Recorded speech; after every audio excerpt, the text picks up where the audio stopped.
one, yeah, except for strong, yeah. Oh, he's another one, he's another one, yeah.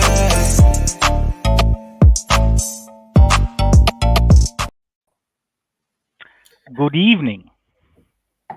Evening all. Thank you for coming in late.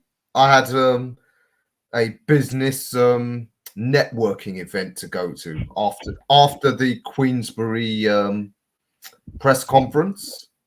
I know a couple of our viewers have already liked and retweeted a couple of the videos I've uploaded. So there's that for Saturday. So I did that. What, on your OnlyFans? Yeah. So if you want some more content of me shirtless, all of that good stuff, you know where to sign up to. So, good evening, everyone. Discount code iBoxingHub 24. Yeah. Before we start, we've got to always give our beloved sponsors. So take it away, Ricco.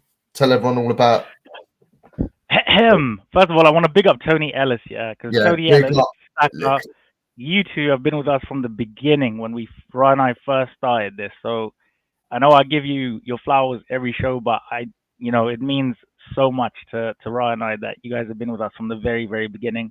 When we have late, weird timed shows, when we're just coming from here or whatever, Rae and I really appreciate you guys, especially you, Tony and Saka.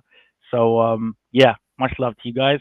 Also, as Rae just said before we start, we need to give appreciation and love and a thank you to our sponsors, D-Rock, Rushni over there, who owns D-Rock Clothing. Please go onto the website and use the code iBoxingHub24. That will get you 40% off of your purchase. So I would buy a lot, because 40% of £100, that's 40 quid, mate. So yeah, just please go spend your money. The likes of Johnny Nelson, Joseph Parker, us, well, not Rae and I right now because it's hot, so we will be wearing the summer bikinis from D-Rock, obviously coming soon. Big up to Jams Boxing as well, who who purchased it and supports the channel. Thank you guys so much, as always.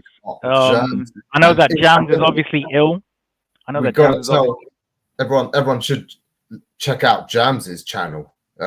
Jams is doing the rounds with great analysis as well. So check him out. Always welcome and great to see you, Jams. Jams, you're like 24/7 boxing. You never go to sleep. It's like, mate, do you know what, Rod? Night. Wait, Rod, you know what? Like with the Robbie Davis studio. Okay, before we go into that, we have the commissioner. We have one half of the Boxing Bros. We have my brother over there in the United States of America. My bro, this guy is family to me at this point. The commissioner, Tril Dollar Bill, aka Rae Trilogy. How are you doing, my bro? Yo, it's a pleasure. It's a pleasure to be here with you, gentlemen. You already know. Pleasure is on with you, bro. Welcome back, the commissioner. It feels good to be back. It feels good to be back. You know, feels good to have you back, as always. True. You already. Well, I think at the end we do have a bit of exciting news to share with everybody. So please, guys, if you are watching the show, stick with us until the end. It's always a great ride. We always have, well, hashtag no diddy.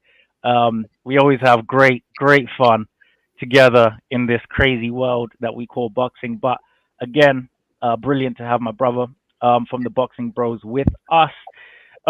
So, ladies and gentlemen, boys and girls of all ages, we are going to go in with tonight's first topic.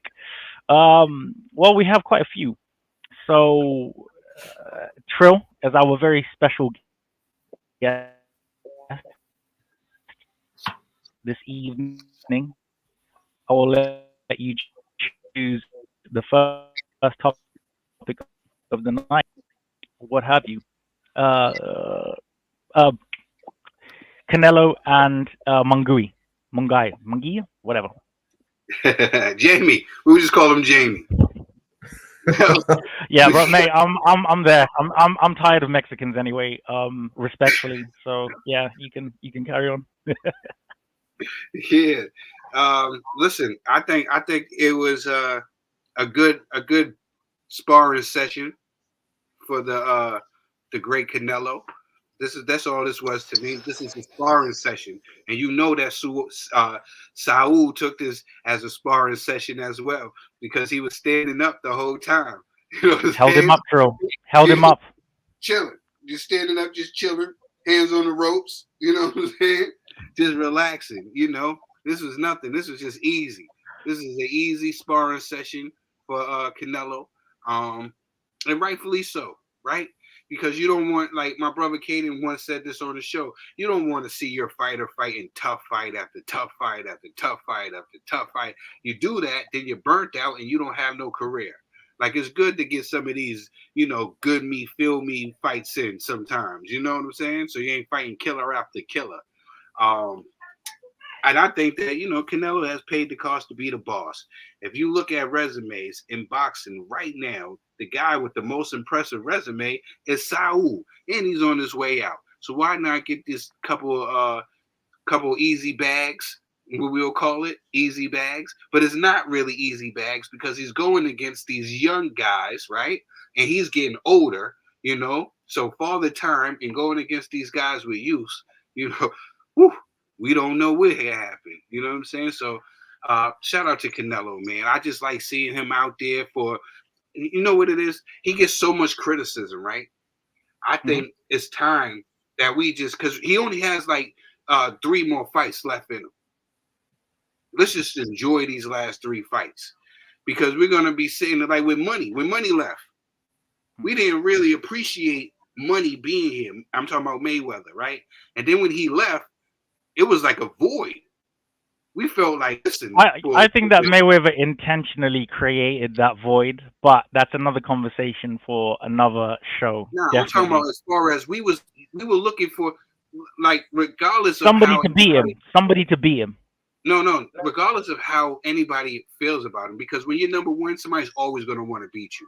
Ricco, no matter what you do, if you played ping pong and you were the number one at ping pong, there's going to be somebody that's going to hate you, and they're going to always name somebody else that can come. I'll beat the shit out of anybody in ping pong, table tennis, whatever. That's an open challenge to the whole chat. There's always going to be somebody out there. No matter what you do, Ricco, there's always going to be somebody out there. They're always going to be beating somebody else. You know what I'm saying? So by the time, with Mayweather, he got to the point where Mayweather, we looked at Mayweather as being a Super Bowl every time he fought, right? Like, it was an event. You know what I'm saying? And when that was going, we was like, damn, who's going to be the next one to take over? And it was a little void for a little bit. Like, are we going to get another Super Bowl? Until we got Canelo. You know, and Canelo's giving us those Super Bowls. Yeah, he's probably not fighting the guys that you want to see him in, because no matter what, even if he fights the guys you want to see him in, after he fights them guys, you're going to want him to fight somebody else. And you want to fight him to fight somebody else. No matter what. But that's the thing. Nobody's ever going to be satisfied, you know? But this is the thing, Tril. What you're saying in terms of, you know, you're going to want him to fight who he's fighting, like you've said, they are undefeated. He's taken O's. Canelo has won 9 of his last 10 fights. The only person that he's lost to is Dimitri Bivol, who is a pound for pound top 5, top 3 fighter in the world. So the thing is with Canelo, and I actually agree, and I would like Canelo to retire now, because you're not going to have these young kids like Berlanga in a Mexican get-up there just after Cinco de Mayo in the middle of Las Vegas, saying, Canelo, please give me the payday. So, no, I don't want any of that shit. I actually want Canelo out of the sport. I'll be honest. I love these fights that he gives me, but the thing is, Tril, like you're saying, he does just enough to win, right? And that's where Canelo just used to want to beat the shit out of everybody, prove he's the best, and get his bread. But he's not doing that to optimum level. My co-hosty, I want to hear everything that you have to say about this. You do, but I don't think anyone else does, because you know me. No, Ra. Okay, Tril. Before Ra goes into his sermon, I'm not going to go. I'm not going to do the sermon. I'm not going to do it. Do the sermon. The fans want the sermon. No. I want the sermon. No, look, the sermon will have to wait. I'll keep it brief on Canelo because we have other things to get through. But you know, I'm a certified Canelo hater. Yo, not, at least, thank you. Thank you. Not, Thank you. yeah, Nobody listen, ever admits it. there's Nobody nothing ever, wrong with being a nobody hater ever if you admits admit it. As long as Yeah. you, at least you admitted it. Yeah, At least listen, you said I'm a certified can all- Canelo hater. People like to shy away from that. You know what I'm Yeah, saying? thank you, So Commissioner. kudos to you. I Kudos think to some you. of us have to admit sometimes we're biased. Some fighters I'll give a pass to because I like them, or maybe I know them, or whatever. You should be Other ashamed of fighters yourself. I've decided I hate. Canelo is one of them. Be ashamed. I agree with you. I've been wanting to see him get beat conclusively for a while. I do want him out of the scene. I'm not saying he isn't a great fighter, which some people, I know, Neutral and Abbas, part of the iBoxingHub team, when they both came at me that first time when you was away, they seem to think that I'm not acknowledging how great Canelo is. He is great, but I'm not a fan. I'm a hater, and I want to see him get beat and clear the scene for the next generation of super middleweights, because there is a hell of a lot of great young talent coming through in that division. And when you've got a superstar who sits at the top dictating who he's going to fight, when he's going to fight, it holds this whole thing up. So I'm not interested. I didn't stay up to watch it.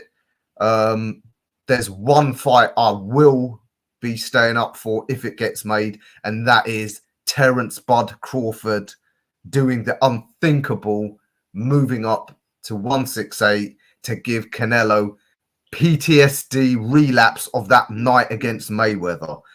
I'll leave it there until the fight is closer. I know a lot of the iBoxingHub, our family, want us to chop this up. I said we will, and I'll chop it up why I think Bud Crawford beats Canelo at 168, but I'll only go into it when it looks like the fight is getting closer to being made. Bud's got some serious work to do before then, so we won't go into it yet. But that's my views on Canelo. Let's see. I think realistically we'll probably get Berlanga next. Again, if I wasn't a hater of Canelo, it's a reasonable fight. He's young. He's got a big mouth. He punches hard. If I weren't a hater, I'd say decent enough challenge. But No, I'm against that's my views on Canelo for now. But like I said, when the possibility of that Bud fight comes up, we'll do a big one. We'll chop it up properly. Yeah, I'm not a fan of the whole Berlanga fight. The only claim to fame that Berlanga got is Puerto Rico versus Mexico. That's the only thing he can say to sell this fight. You know what I'm saying? He shouldn't be. I don't see Berlanga. I don't think it's time for Berlanga, because the only that he don't be like, oh, I got the punching power, I got the style. Like, only thing he can say is Puerto Rico versus Mexico. You know what I'm saying? To sell the fight. That's the only thing he can do to sell the fight.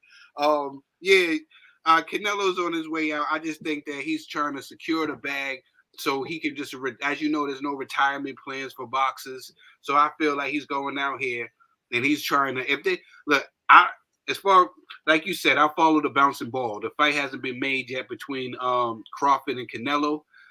To me, I wouldn't want Crawford to go up. That's too much weight. You know what I'm saying?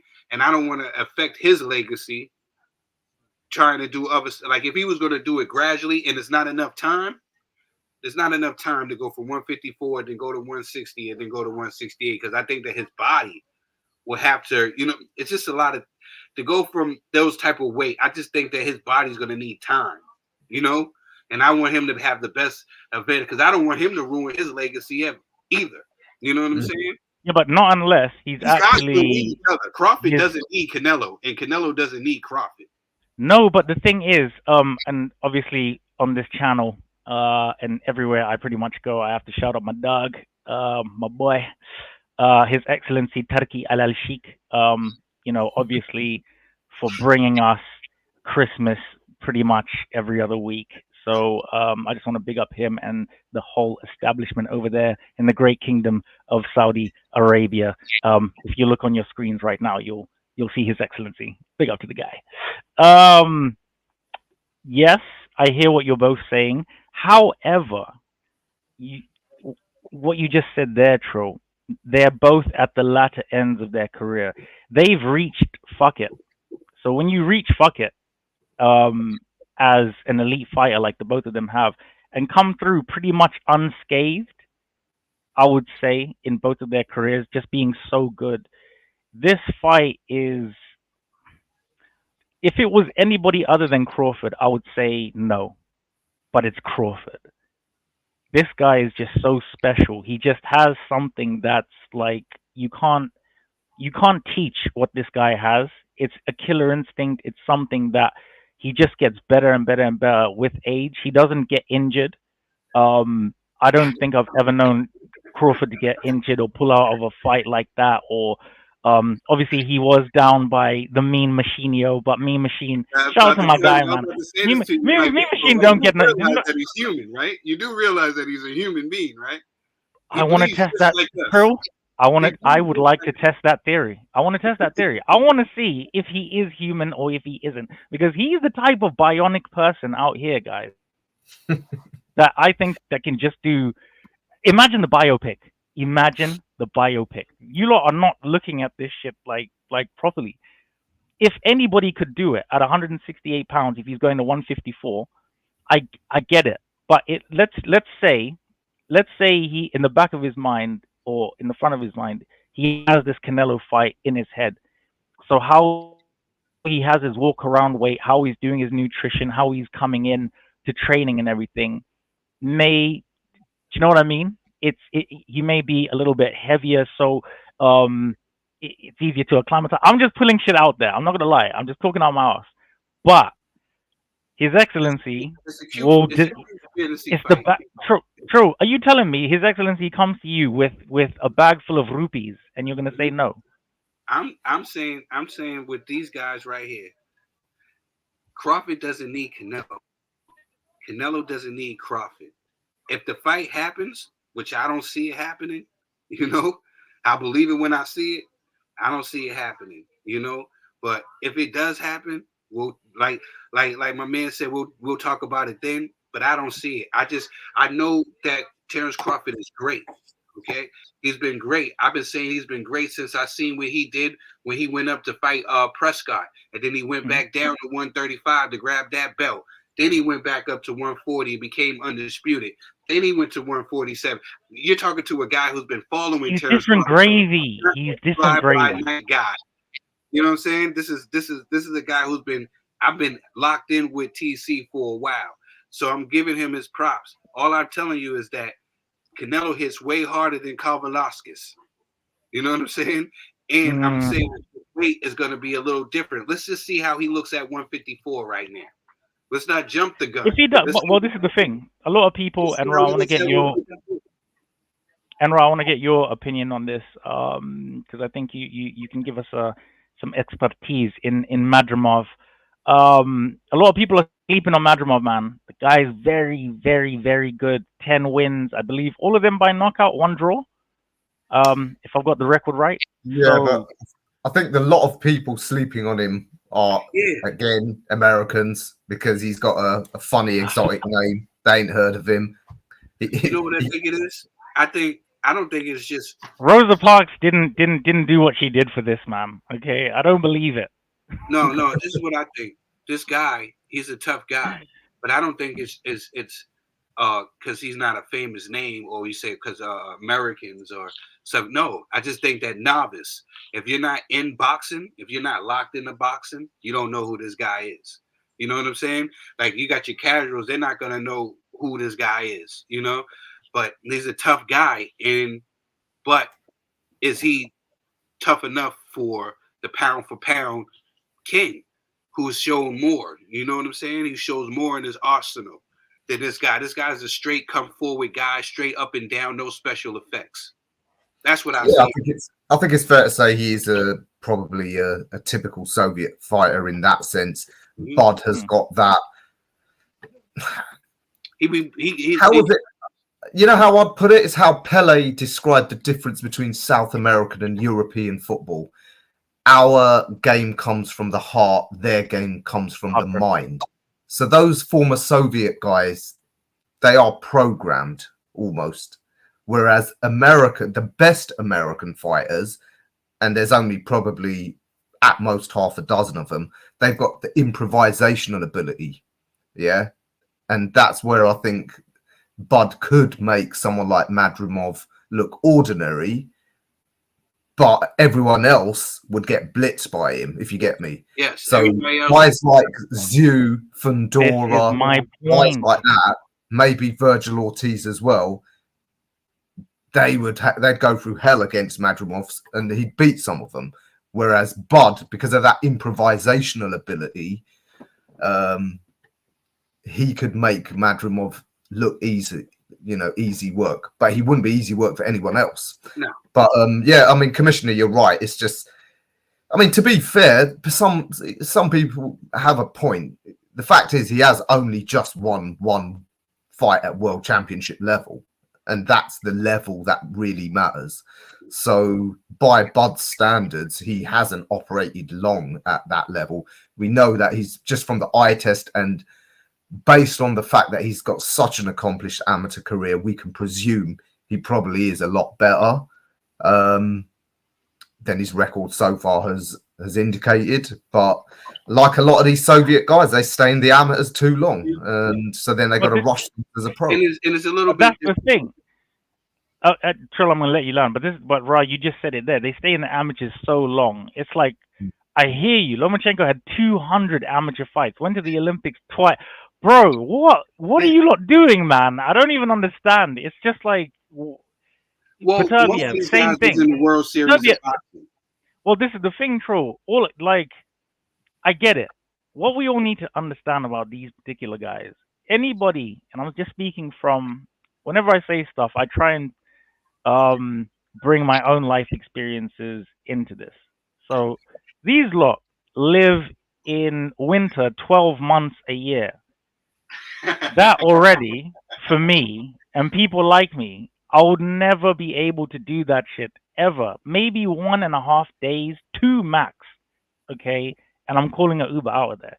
These guys are wrestling bears. They're just chilling in the forest. They're fighting mythical creatures. Look, at the end of the day, I don't understand why they're in the amateur system for so long. It's strange. It's a cultural thing. They put more prestige on the Olympics than. But this is the thing, right? They get more help from the government in terms of a like sponsorship, doing it through the amateurs and doing it through like World Boxing Series and all this type of stuff before they go into the a pro league. So I get it. It's like an honor thing with them. So I do understand. Obviously, Lomachenko is absolutely an amazing fighter.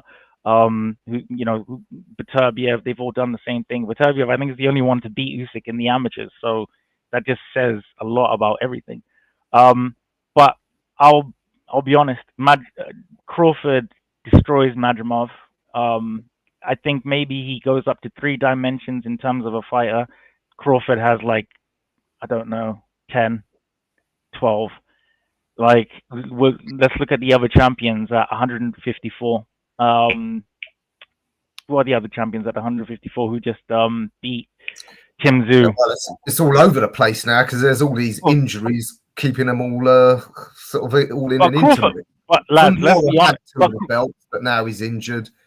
I don't know. Zuvi, Virgil Ortiz, is that going to be for another interim belt? The Murtazaliev, the Russian who won out in Germany.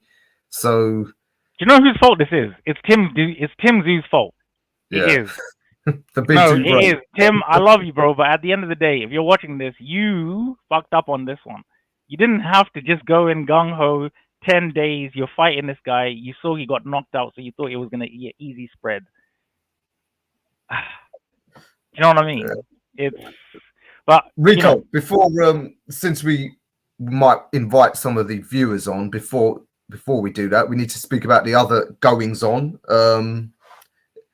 And talking of honor, I think we should talk a little bit about Japan, Naoya Inoue. Now, I went over to our colleagues at ESBR for their pre-fight analysis, and I was one of the few that said Neri could win, and I do expect Inoue to lose sooner rather than later. Needless to say, I've got no end of hate. Good. Which is okay. No, but that's I good. keep telling you guys, you know, you viewers out there, if any of you are watching, you got to stop worshipping these fighters, yeah? Unless it's your friend or your family, don't get butthurt because someone predicted they might lose, you know? It's sport. There's winners and losers. There's no need to worship these guys. Listen, I'm sure Inoue ain't back in Tokyo listening to R&R Hour getting butthurt because he is. And Ricco are saying he might get beat. No, not me. No, don't say my name. You fans to get butthurt. Anyway, I'm pleased to say I'm okay about admitting I got it totally wrong. Where I thought Inoue would slip up, he didn't. And no way. So it's now looking like I doubt anyone at super bantamweight will beat him. Mike, I think there's still a decent chance one of the featherweights beat him. I'm already putting in an early tip that Brandon Figueroa is the man. But yeah, probably not this year. But the big news for us Brits is your boy, His Excellency Turki, wants to bring him over and fight at Wembley Stadium for that big show we got in September. So yeah, exciting times if we can see him. You know me, I think if I'm going to say Bud should go up to fight Canelo, I can't hate on the idea that Inoue should go up to 130 and fight Tank. Not yet. I want to see how he does at featherweight first. If he blitzes guys at featherweight, I think, okay, him against Tank at 130, it's reasonable. And it's the biggest fight in boxing apart from AJV Fury. What do you think about that? The commissioner of American boxing. What do you think of them bananas? That's a Cockney slang term, by the way. There's nothing Diddy-ish about that. So if you ever hear anyone say, what do you think about them bananas or them apples? There's no Diddy factor in there. It's just a Cockney slang meaning, what do you think about what I just said? So, yeah. What's your views?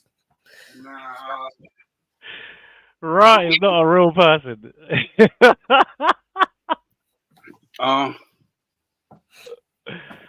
You know me, I don't do the whole no Diddy thing. You know what I'm saying? Here in here in the United States, how they do us over here is a little different than how they do y'all. So I never convict a brother unless he's, you know what I'm saying, he's innocent to proven guilty over here, because they do us dirty over here.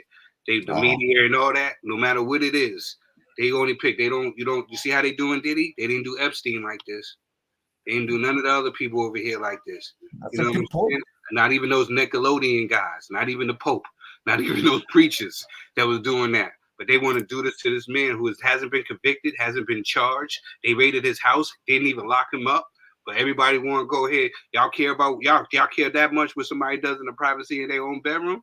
That shows more about you than it does him. But like I said about the guy anyway, you know what I'm saying? I think that he's special.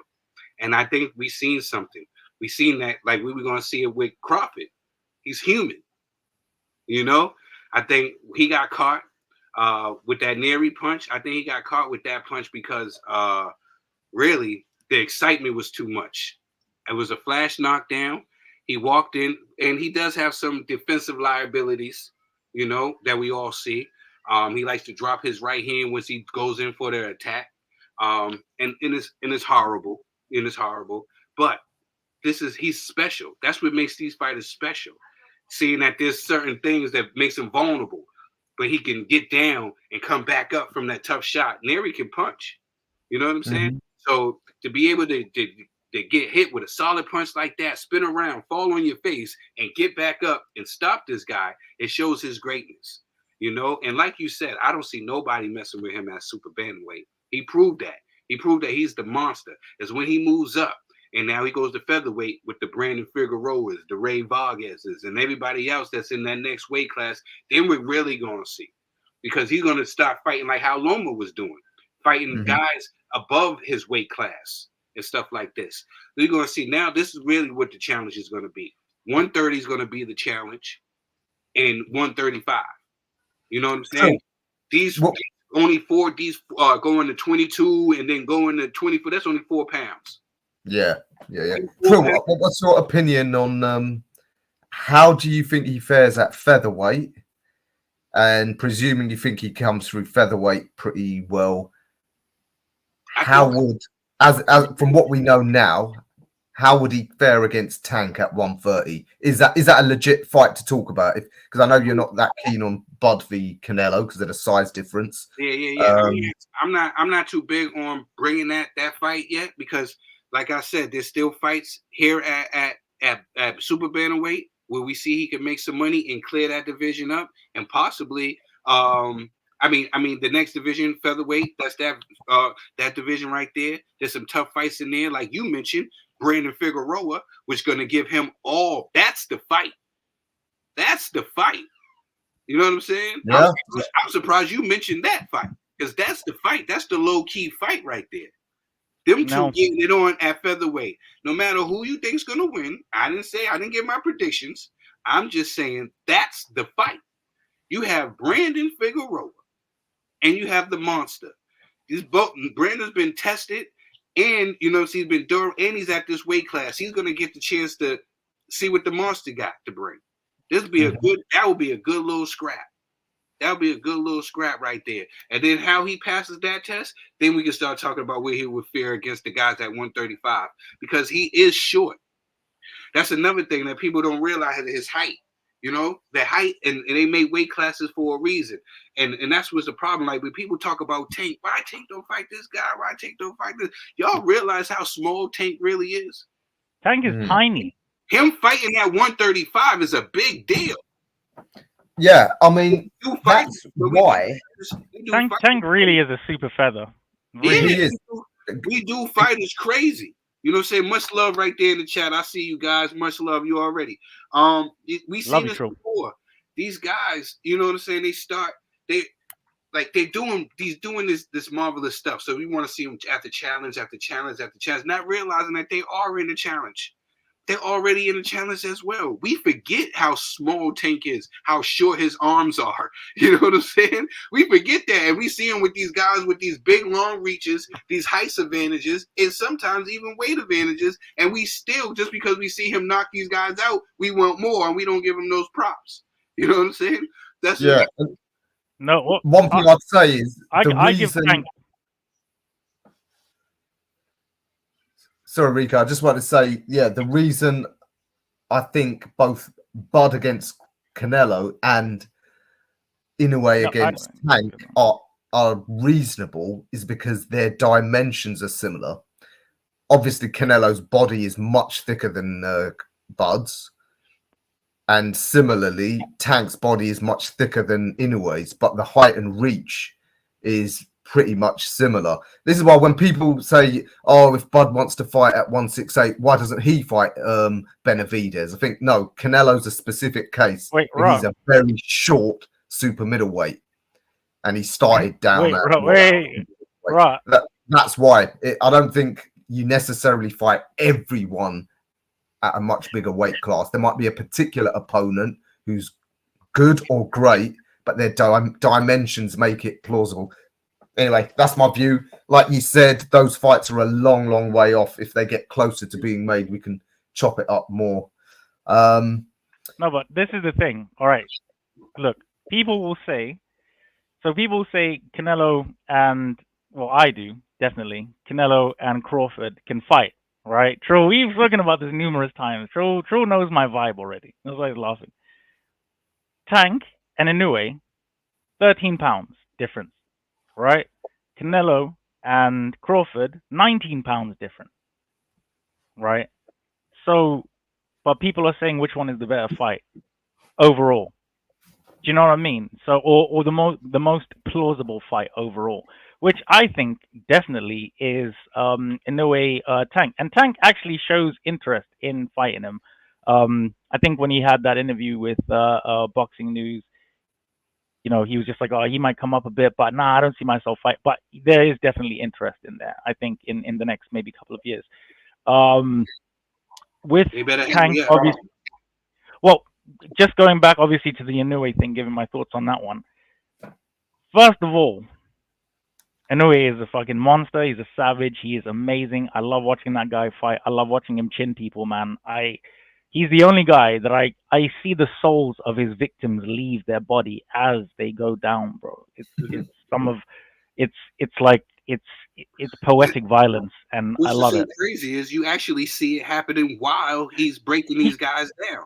He's True. Do you know what I mean? You see the white. It just goes. You know what I mean? Like, you know, touched by an angel. Bro. You know what I'm saying? You can actually see, like, yo, in a matter of time, this guy is about to go. You know what I'm saying? You can watch it. You know what I'm saying?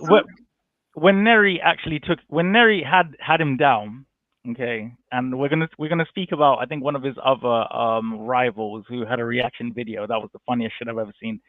Inoue was stunned, but you could see as soon as he went down and he got back up, he was looking at him as if to say, "I'm going to absolutely kill this man and put him in the dirt." And that's exactly what he did. Put him down 3 times, knocked the shit out of him. He was doing a little bit of flashy flash at the end. I was just like, what happens if you knock him down twice? Like, what happens then? Like, what does he just punch your head off fatality?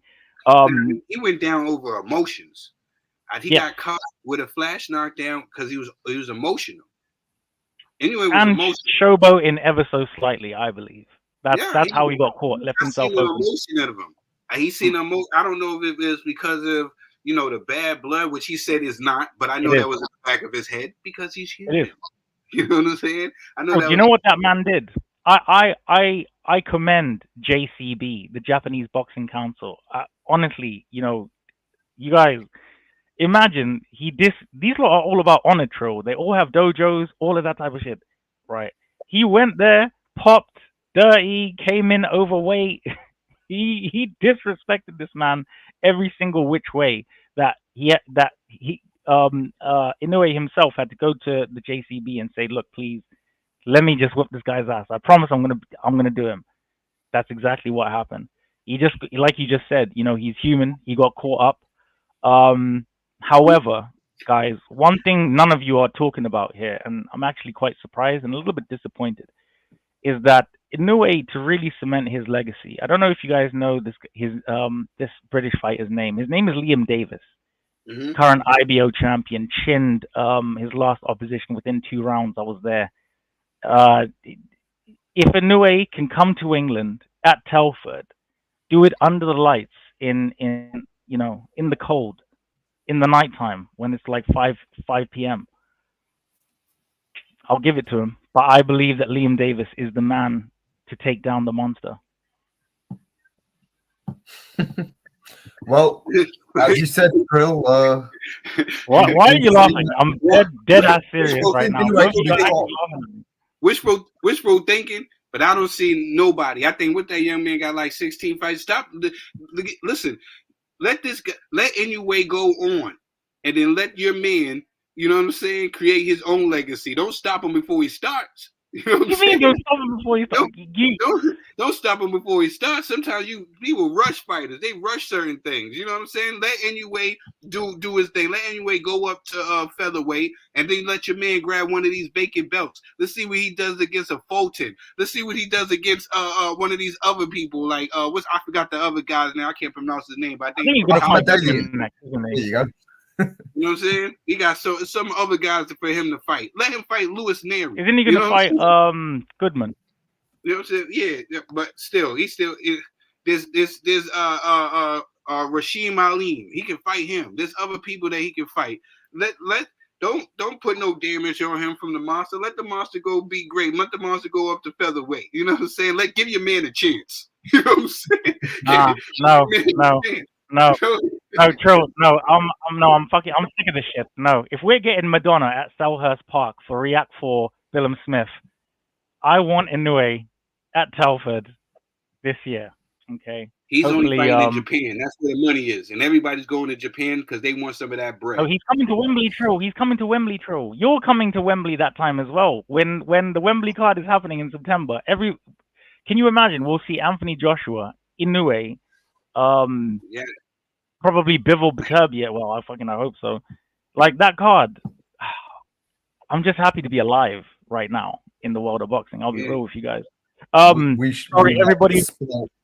Just want to thank obviously the fans who are commenting. Please, guys, put more comments and everything. In fact, Ikram, my AI Jarvis, if you can drop the link in the comments so that we can have a couple of guest speakers come through. I know everybody wants to say hello, maybe to the commissioner, Tril Dollar Bill, to Ra, or me, probably me actually. But yeah, come through, guys. We want to hear what you guys have to say. If this fight does happen, you know what I'm saying? If it does happen, now the monster man, ain't nobody seeing the monster, yo. Not at this weight class. You don't have to wait for him to get a challenge at featherweight. There's nobody seeing him in this weight class. And I'm not like, you know me, I'm not a fan of boxers. You know what I'm saying? I like boxers. I got some boxers that I It's hard though, Tril. It's really hard. I'm in love with boxing. I don't like boxers. I'm in love with boxing. There's a difference. Like Ra was saying earlier, like you can't say nothing bad about certain fighters because people be fanboys, right? But I feel like that's not one particular fighter that I was like, you know what I'm saying? This is the end all or be all, or you know what I'm saying? I like certain fighters, but I love boxing even more.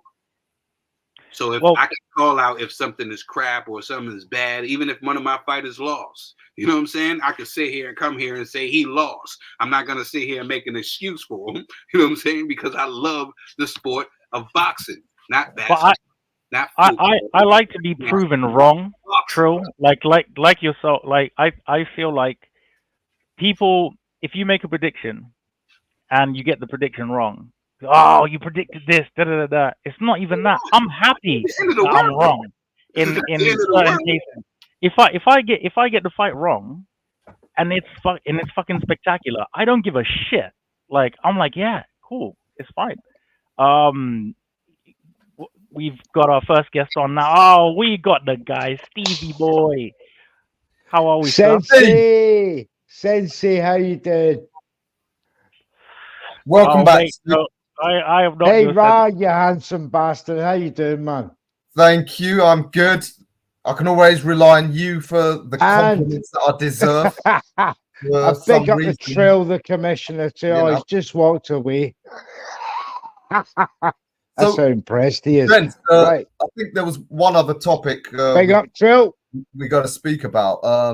Interesting news that the WBO have ordered Buatsi versus Yard as interim WBO light heavyweight championship as a title fight. Is this Frank Warren's way of smoking Yard out? Is he backing Sunday and Co into a corner? Yeah, that's good terminology. On you go, Ricco. I'll say my thoughts, and then I want to obviously hear what you have to say, Stevie. Also, please, guys, tune in tomorrow for Stevie's Hard Talk. You'll get guests like Matt, my brother Remy. Oh my gosh, myself. I'll probably pop through. Right, look, mate, the iBoxingHub. We're killing shit right now. Yes, in terms of this, Stevie Ra, you know my thoughts. So I believe that Frank is playing a big chess move here. I believe that he may be okay with Yard in terms of the fact that he's gone to the WBO and said, order this fight for an interim. We all know that Uncle Frank has got sway with them. Like it's obvious. He said because of one major reason, and one major reason why this fight hasn't happened already: the split. Yard wants more.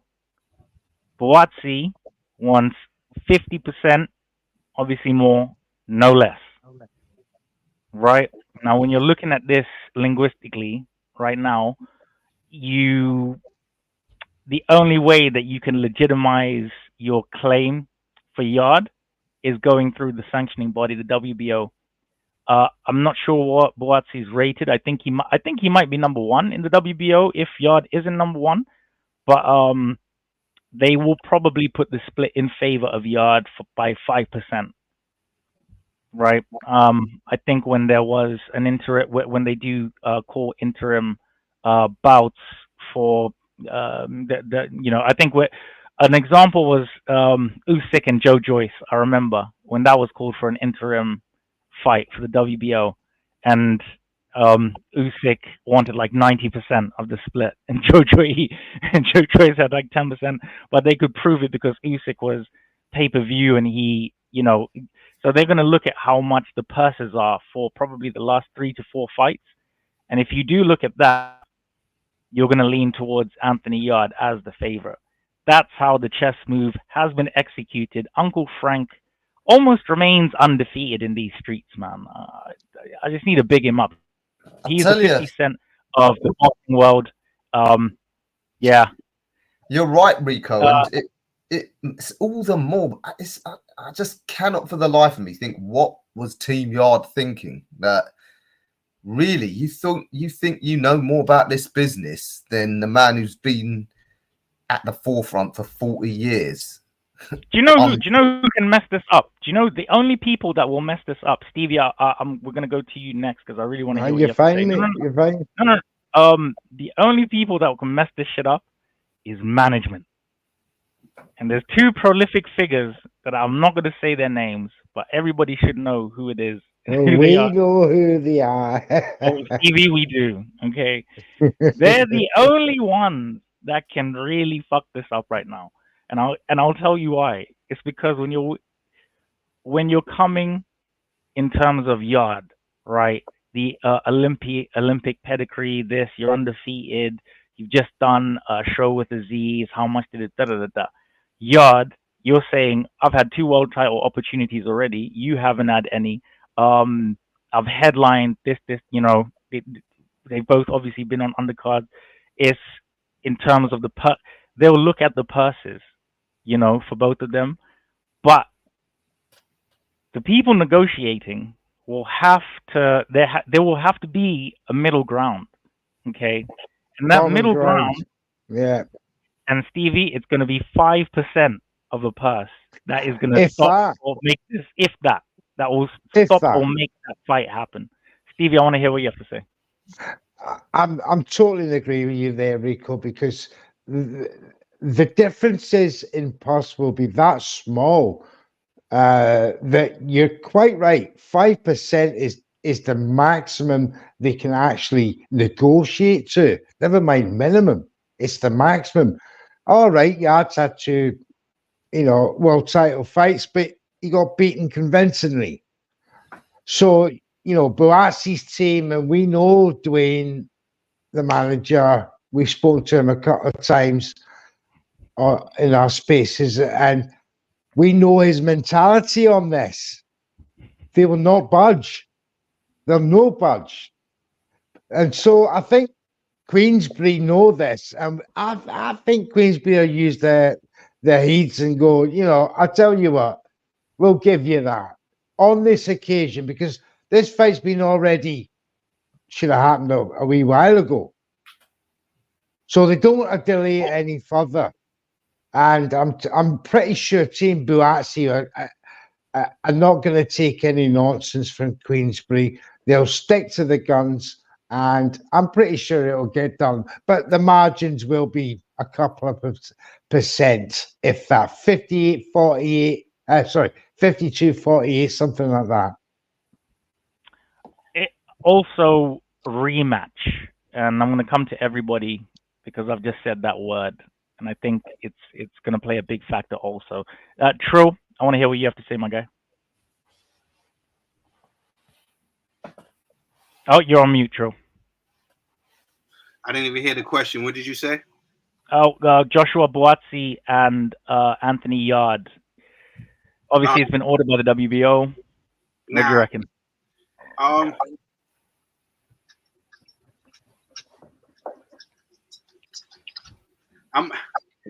It's a good fight. Anthony Yard has proved himself. You know what I'm saying? Like, of course, he came up short those 2 times, but it's lions in the camp. You know what I'm saying? It's lions in the camp. Lion. Lions in the camp. You know what I'm saying? Hungry lions. Yeah, Hungry. He proved he got a lion heart. You know, I remember the Kovalev fight. He almost had it. He almost had the Kovalev. It was inexperience that got him. Right. Absolutely. People forget, man. Like some guys, right? Some of these guys. Let's just keep it a buck. Some of these guys don't get the silver spoon. What I mean is, some of these guys don't have the backing.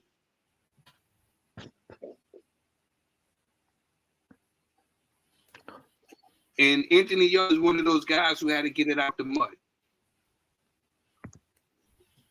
But do you think as the smaller stable stroke promoter side that Buatsi has with Yard, who's got the back of the mighty Queensbury, I feel his journey is just as good as Buatsi's, considering the route he's gone, British title, then on to European. So can you accept that within the parameters of negotiations that Yardy hasn't got that much more than him, considering, has Yardy ever won a British title? I don't know. No, he's won the WBO I look at it International. like, Yeah. A coveted belt, by the way. yeah, one of those. He's got Y'all just had he came up. He had to learn how to on the job. All these other guys had great images. Y'all learned on the job, and he learned the hard way. And he proved that he's a dog. And we put him in there with competition, and he proved that he's a dog. You can't take nothing away from Yard at all. You know, if anything, he's a live dog no matter who you put him in there with. I don't care who you put him in there with. He's improved himself. Do you think he's going to take the decision in this fight over Buatsi based on what you know of Yardy? I just think as far as more people know of Yard, Anthony Yard, because he takes risks, Tril. Yeah, this is what I wanted for Buatsi. Nobody is disputing that, Ricco. So when we were talking about negotiations and stuff like that, I feel like out of all of them, Anthony Yard is the bigger name. You know what I'm saying? Point. He's the bigger name. Here in the States, he wouldn't. Nobody knows Buatsi in here, but they know Anthony Yard. They seen him. They seen his heart on display already. Just how impressed was the US audience with Yardy's performance that night against Batopiev? Oh, great question, Stevie. You know what it is? From when I was knowing about Anthony Yard, even in his losses, we appreciate how he fought. It got nothing to do about the wins. This is how you fought. Remember, he's a warrior. With Paulie Malignaggi when he had a broken cheekbone when he fought against the great Miguel Cotto. Yeah. Motherfucker had his heart on his sleeve, man. Yeah, like as long as you showing that heart, we gonna love you. And they still talk about Anthony Yard to this day with the Kovalev fight. And that's why in the States, Ricco and Ra, Yardy will, in their minds, command the more personal, the rest of it. But over here, people will, back Buatsi in such a manner that they'll say, well, listen, Yardy's done that, but Buatsi's done this. And it's a completely different path, but both as valid as each other. It's the start. Sorry, there you go. No, big up Stevie, my brother. We got our favorite Canadian right now, Mrs. Styles. Mrs. Styles, we're talking Buatsi Yard. Yes. What do you reckon? Look, you ran down their credentials. You ran down you ran down all their credentials, and you also said the only thing that can screw up this fight possibly is the management, the negotiation going into this fight. To which, yeah, I agree. I mean, you look at every other fighter's fight camp, as soon as the management gets into it, when you want to see a good fight between two fighters, they always screw it up. But to the point between Yard and Buatsi, I saw that headline. Yeah, Yard is the bigger name out of the two, without a doubt. But also, you look at Buatsi, he's looking to make his name off of a big name, and there's no, and right now, if that's Anthony Yard in front of him, then he's gonna take that opportunity. Why wouldn't you take that opportunity to try to make a name for yourself in the sport and in the division? I can give you one reason, but go on.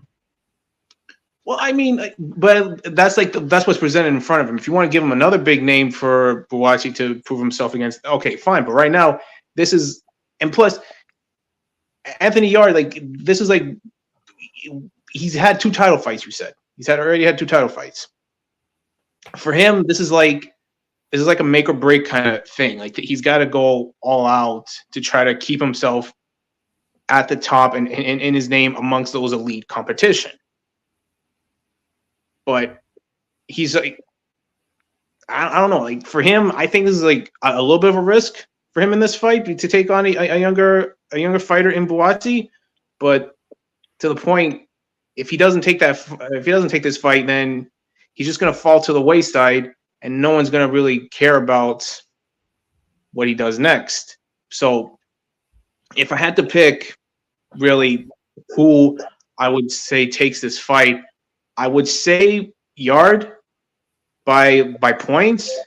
You can buy, like, if he can execute his game plan, and but at the end of the day, when it comes to the judges, you can never leave in these guys' hands. We've always seen fantastic fights between fighters get screwed over by the judges' rulings. We watch one fight, they see a completely different fight. So, okay, Mr. Styles, I absolutely heard everything that you said.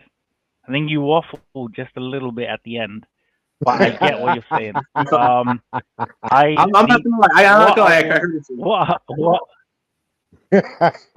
You I don't know what you typed into the navigation system, but you went that. Yeah, I went off. I'll admit, I haven't had the chance to do. It's okay, bro. It's okay. And beyond. Oh, he's in Canada. No, it's okay, Steve. He's in Canada. You don't have to say anything.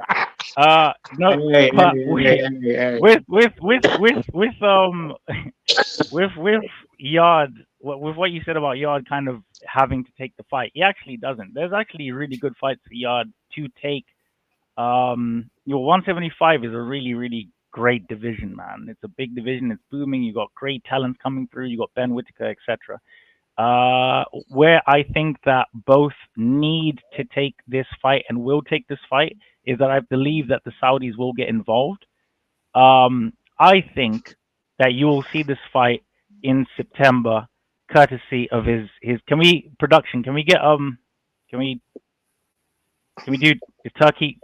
Can we get Turkey in this? Oh yeah, I believe that His Excellency Turki Alalshikh will give us this fight on a, yeah, thank you, production. Will give us this fight on a platter, just like he does with most things. Buatsi, I believe, has to take this fight because Buatsi is unproven at the highest level. Yeah, I mean, it's like I said, Buatsi needs to prove himself. Yes, Buatsi in the unproven at the highest level. It's true. He wanted to. I mean, yeah, Buatsi is unproven. But in terms of the world. Yeah. Well, Ben is not going to who are we talking about here, Stevie? Ben Shalom is not going to disagree with shit.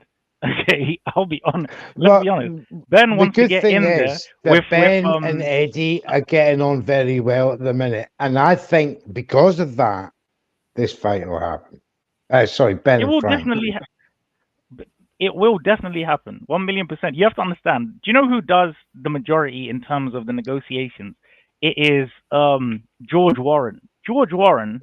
Not many people know about him because he's not flash. He doesn't want interviews. He's not in the videos. He doesn't do anything like that. He stays out of the limelight. Exactly. British Heyman. Mate, but he's so influential. He's so smart, and he really, really does get things done with you know this, and I, I really want to get your kind of thing in terms of if the fight is going to happen or not. But I do believe the fight is going to happen.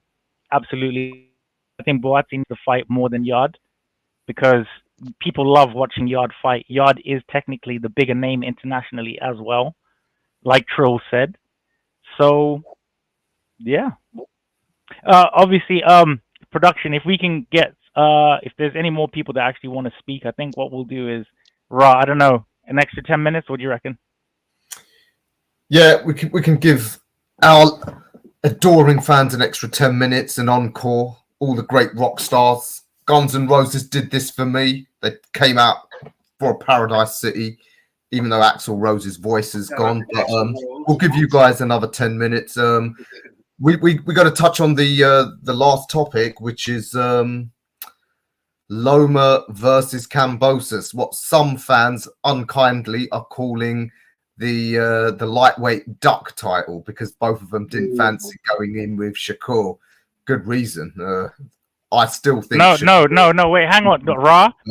Hashtag justice for Maxi Hughes. Justice for Maxi Hughes. Loma, the good Lord, or I don't know if there's some atheists out there, whatever you're into. Nah. Lomachenko is being sent, and Tril loves obviously the lower weights. That's Tril's bread and butter. Tril loves the lower weights. But Lomachenko is going over there to beat the shit out of that man. And nobody can tell me different. Yeah, no. Lomachenko's going to have so much fun with him. It's unreal. Look, I agree. I think Lomachenko. Look, the Maxi Hughes George Kambosos fight was.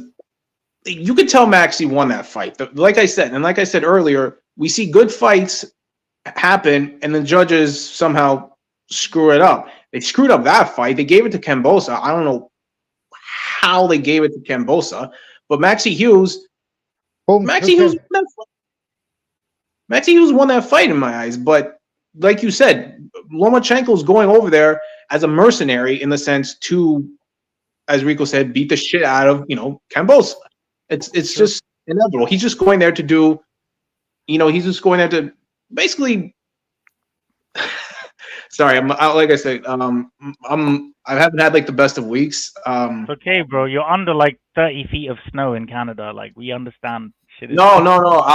I'll tell you this. And I actually told Raw and Neutral this. I found out a couple weeks ago my uncle has stomach cancer. He lives in Italy. My dad's brother. So. Oh shit. Yeah, I'm so sorry to hear that, man. Sorry to hear that, my brother, man. God bless you, and keep the strength, everybody, brother. Keep the strength. Everybody here at the channel is sending love and everything. If it feels like I'm going off off the rails a little bit, that you can understand. That's why. Don't worry, mate. Anything you want to get off your chest, get off your chest. Like that, my brother. You already know I got a personal beef with cancer myself. I lost my pop, so. You know what I mean? So yeah, I lost my mom. Next month will be 20 years. Yeah, she had a heart attack. God. And it's also the same. And she died on the same month I was born. My birthday's on that same month, so I haven't had like a good birthday in 20 years. So just keep the strength, boys. Keep the strength. These things happen in life, right? Yeah. We must move on for the people that you're responsible for as well, your family members and everyone else. Keep the strength, no matter what happens in life. Believe in yourself. That's why talking about this is distracting me. Other things, help distract me too. So that's it. That's it. Keep yourself busy, pal. So to talk about this card, the Lomachenko Kambosos. They're talking about the duck weight or whatever. This is calling it like a paperweight. Here's the thing. These guys have the credentials. And look, this fight was supposed to happen years ago when Kambosos was the unified lightweight world champion.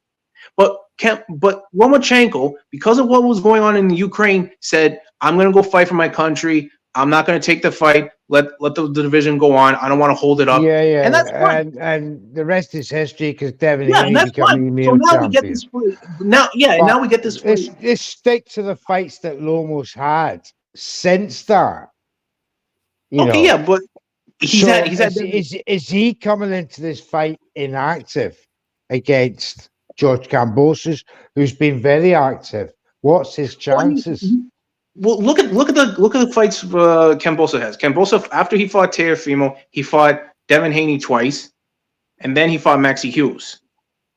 So I mean, he's fought 3 times. Once against a guy he's fought twice, and against another guy in Maxie Hughes.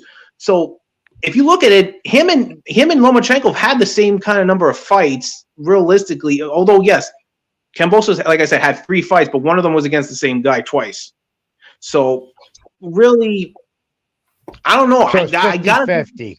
It's 50-50. 50-50. Right. Yeah, it's 50-50 because you look at it, and yeah, aside from the Teofimo fight that they both fought. The commissioner's laughing his head off there because I believe it's, for me, you know, this is quite an easy fight for You think this is an easy payday for Lomachenko? Yes. I think this fight will be over within, it's a walk in the park, mate. It's a schooling. It's going to be a schooling. It's going to prove I agree. George Kambosos has been very, very lucky in the last 2-3 years. Steve, can I say something? He's took advantage of a very weight-drained CEO, and he's ridden off the back. He's made a ton of money. Fair play to him. But let's not pretend he's going to beat Lomachenko. Get the fuck out of here. Hang on. One second. What can we just put F and oranges in the chat and the comments for the simple fact that Kambosos is going to have his ass handed to him 4 times in a row in his own backyard, and it's not far, it's not close to fly to that place, bro. Far as fuck. Let's just stay with this. I'm just gonna say this real fast. I'll get this off real fast. Go on, Tril. To make some money. He's been fighting guys and not making any bread. People forget the purses that he was getting before. All these other guys that fought crap guys was getting more money than him. He deserves this fight because he's going to get the money from the Australian. That's why Devin went over there twice because the money's there. The money's there. So Lomachenko is going where the money is. There's no money fighting Shakur Stevenson. Nobody wants it. Not the splits that he's going to get from him. Listen, there's no money in fighting Shakur Stevenson. The money is where he's going, where he needs to go to get that money. He deserves to get some bread. He's older now. He did all the fights that everybody wanted us. People forget Loma, what Loma was doing when he first came here. He was fighting everybody, from the axe murderer to everybody. He was giving everybody those business. And that's why he stays so high in the rankings. Because he fought low pay. Every day. With low pay. Now he got the opportunity to get some money now. You know, he had a little slip up with the Haney thing. A lot of people felt like he won. You know, I don't think he deserved to lose. It was that close. It was that close. It come down to one round. Yeah, I didn't think he deserved to lose. You know what I'm saying? He was fighting a bigger guy, which Loma always does. But people forget this about Lomachenko because he's so great. You know what I'm saying? So what he's gonna do against this? I would love to see Tank against Lomachenko. I would love to see that fight. Tank will never fight Lomachenko. That's a fight not even if Lomachenko is an old man. He's never. Tank has. Tank. You know what I'm saying? Tank has done everything. Kambosos is just the guy that got the check. You know, when you was growing up, there was always that kid that had all the games on the block. You really didn't like him that much, but you would go over because he had all the games. Yeah. You don't respect. He's got the football. Kambosos as a real kid, but he got the bread. We're gonna go over there. We're gonna. That's the truth of it. That is the truth of it. I like Tril. What? True, I like your anecdotes. Judge, Obviously, we do need to wrap up. Me and Ricco do have to go to work tomorrow, unfortunately. I just want your final thoughts, each of you, quickly. So we all agree this is going to be a wide win for Loma. Do we think Loma will get any of the other big fights at lightweight before he's done? And will he win them? Why not?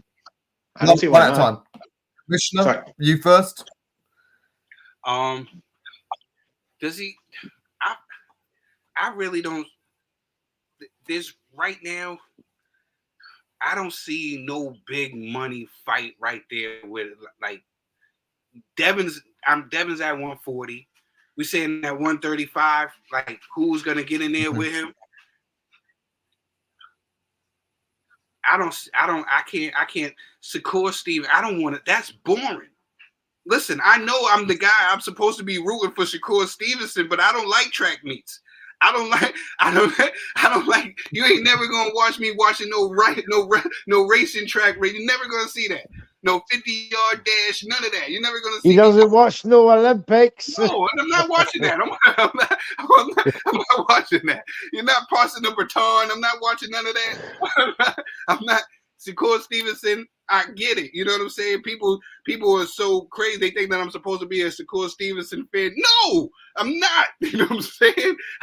I respect his skills. But I'm sick and tired of falling asleep during all his fights. Okay, you know what I mean? So I'm done.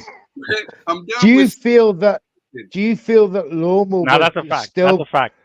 Do you feel that Loma will still present that pressure fighter effect on Shakur that he would then?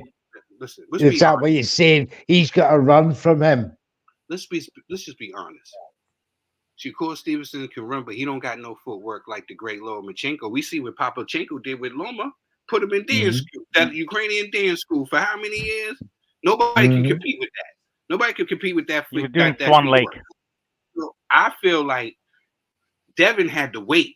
Devin had to wait on him to be able to take those punches from Loma that night. Let's just be honest. Oh, Devin, yeah. Even in this 160, Ryan, even at 135, he was hydrating back to 155, 160. The way what Loma was doing to him was crazy. He was flying his head back and stuff like that. Loma just didn't have the extra weight on him. But if he had that weight on him, maybe he had 3 pounds on him. You know what I'm saying? Right. I think all 5 of you watched that fight. And if I was to search all 5 of your hearts on who won that fight, I could tell you 4 of you would have said Loma. Yeah, when you first watched it, you're watching it, and then you're watching that fight, and you're saying who deserved to win that fight.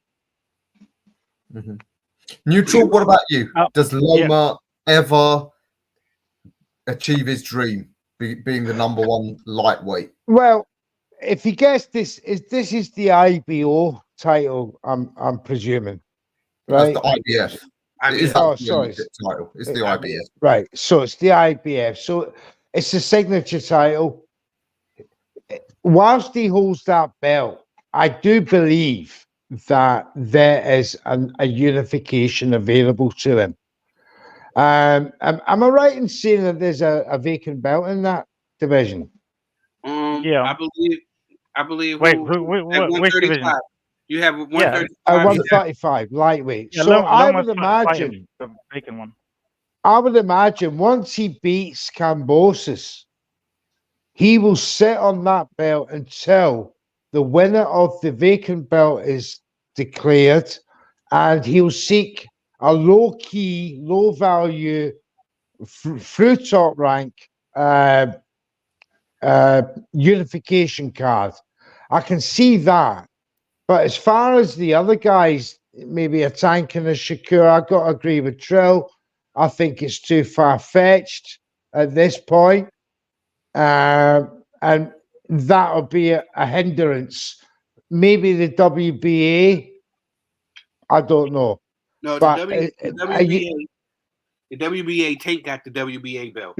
Tank got the but Yeah, Tank Shakur Stevenson again. WBC. That's my dream. That's my dream fight at 135 because Tank and Loma. Once Loma becomes the IBF champion, I could see Tank taking that fight purely because of let's say the hard road that Loma's had, and especially if Kambosos makes it a hard fight for him.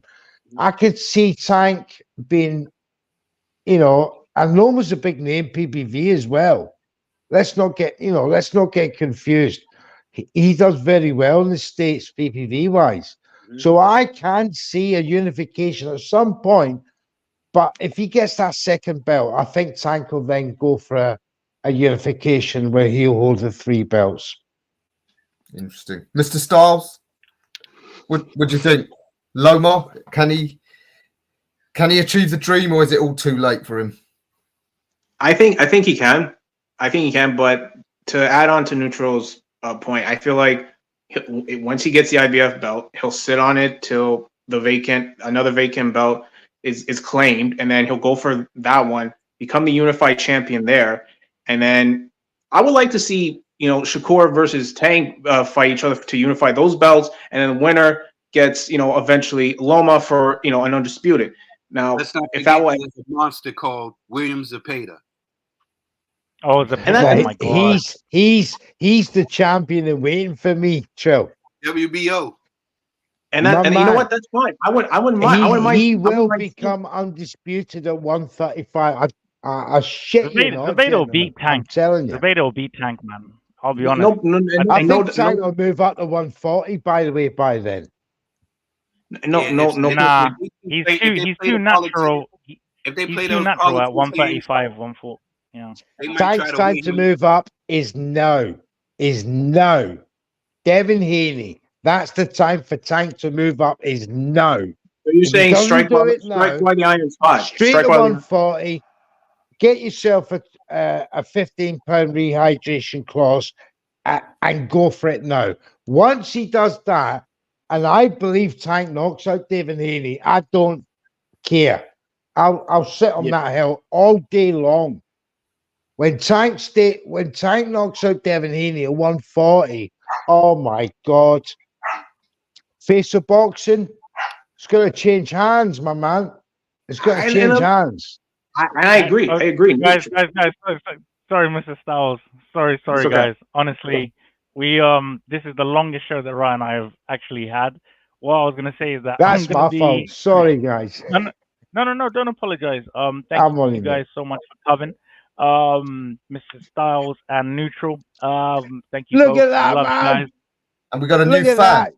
Hello, darling. Oh, look at you, son. Oh, that's a beauty. He's a beauty. I hope it's a he.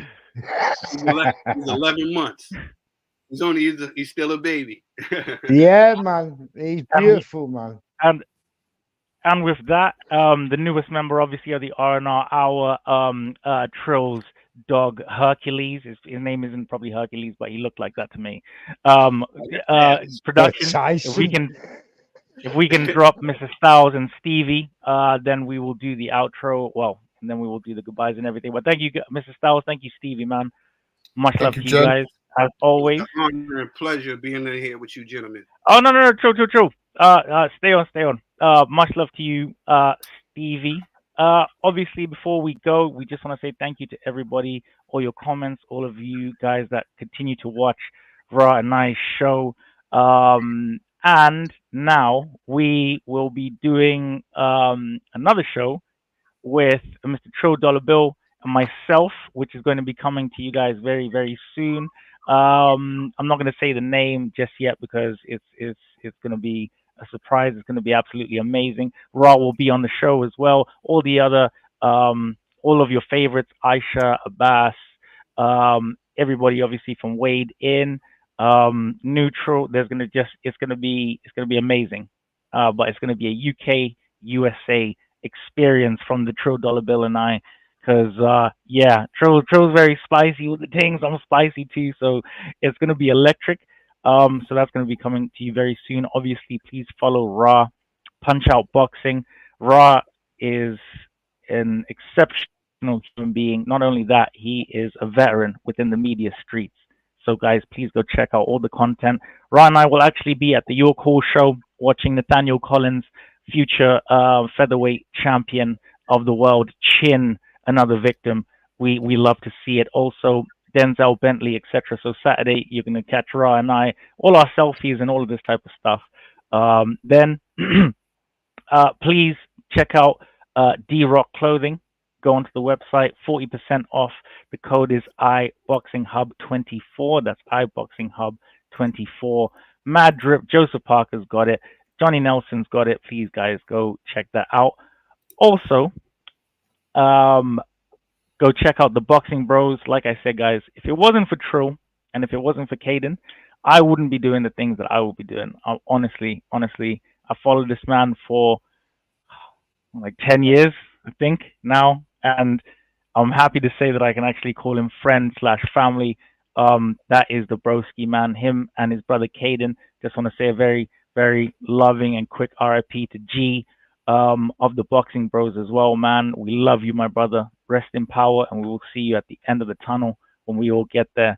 Also, if you go onto the Boxing Bros YouTube channel, that's the Boxing Bros, you should see a GoFundMe there. I think if the GoFundMe is still there, I'm not sure if it's still there, for G and his family. So if you know, please guys, it's G gave us so much, you know, in terms of boxing. Yo, Ricco, yeah, like I said. You're such a pardon, brother? Act. I said you're such a class act, bro. Oh no, bro, man. No, bro. Honestly, it's our pleasure, man. Like it, guys. If you could just go type in Wilder Fury 1 Boxing Bros. You'll see Tril, Caden, G.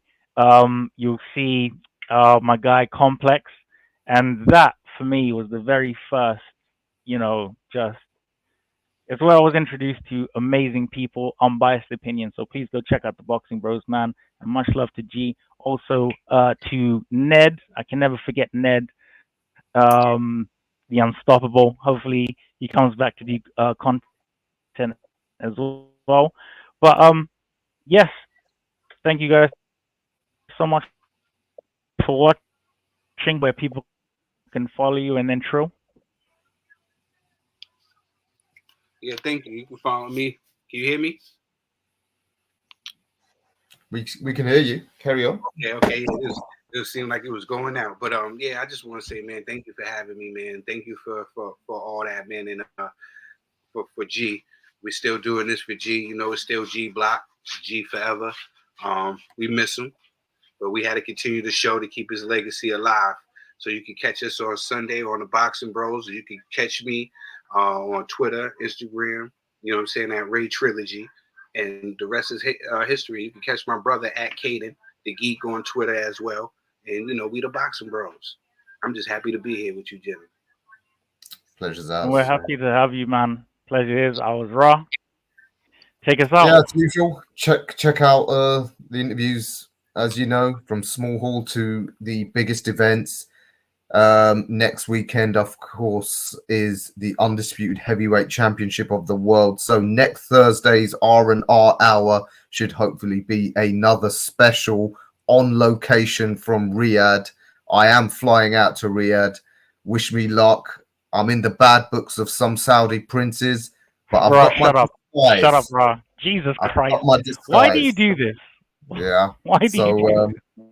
So yeah, Jafar, evil Minister Jafar, he won't see past my my disguise, and so I will be getting you guys some content somehow from Riyadh, Saudi Arabia. So look out for that next week. From a prison. Gents, thank you guys so much. God bless you all. Take care. See you later. Have a good night, all. It's another bang. All the Muslim cars now, whichever get up. I start my scars with a sweet one, please.